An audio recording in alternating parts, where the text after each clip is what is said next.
Next, I want to introduce the makeUnique helper function, which was introduced in C++ 14, and this allows us to create and return a unique pointer that manages an object of the specified type.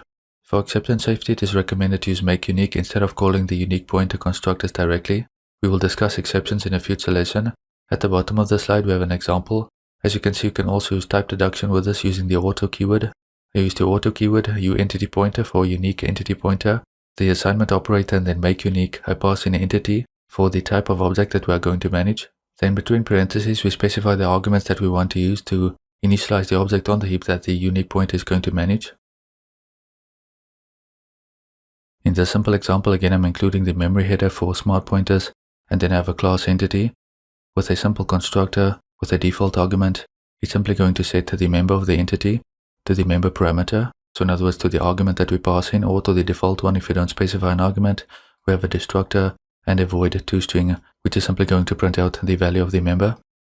In the main function, I have two examples here, two statements. In the first one, we are using the unique pointer constructor by passing in this expression here. We do new entity 55, 55 of course for the constructor.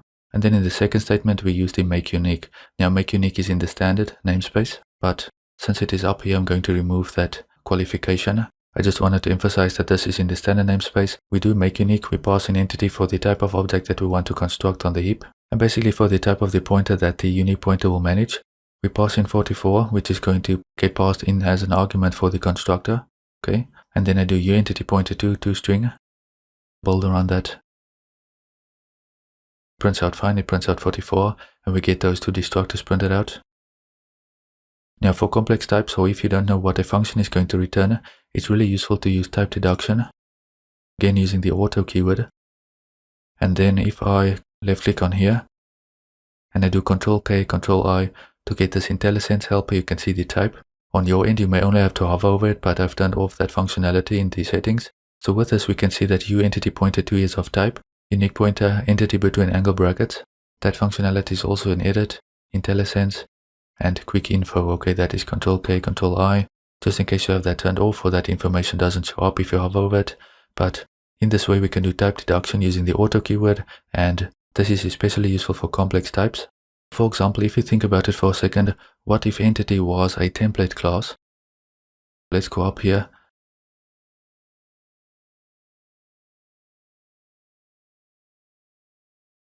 Just as a quick silly example, scrolling down to main, we can see we get an error with the entity here right now because the type argument is missing. So we have to specify the type, int. And the same here with the heap allocation and with makeUnique as well. Build around that to see if that works. You can see that works fine. Ctrl-K, Ctrl-I, we can see the type right here. uEntityPointer2 is basically a unique pointer that manages an entity class template, and we pass an int for the type argument. As you can see with more complex types, the auto keyword and the type deduction is really handy. It is going to be less typing for you. I would like to note that with shared pointers you have something called a make shared, but I'll discuss that in the shared smart pointers lecture. To wrap up, let's talk about some of the advantages of makeUnique. One obvious advantage with makeUnique is that we can only specify the type entity once, which is less typing with automatic type deduction using auto. At the bottom of the slide I have a comparison. In the first statement we do unique entity pointer 1, and we pass a new entity for the unique pointer constructor. In the second statement we use makeUnique, and there's automatic type deduction using the auto keyword, and you can see we only have to specify the entity type once. Also, another important benefit is that it is implemented for exception safety, and so it is recommended over calling unique pointer constructors directly.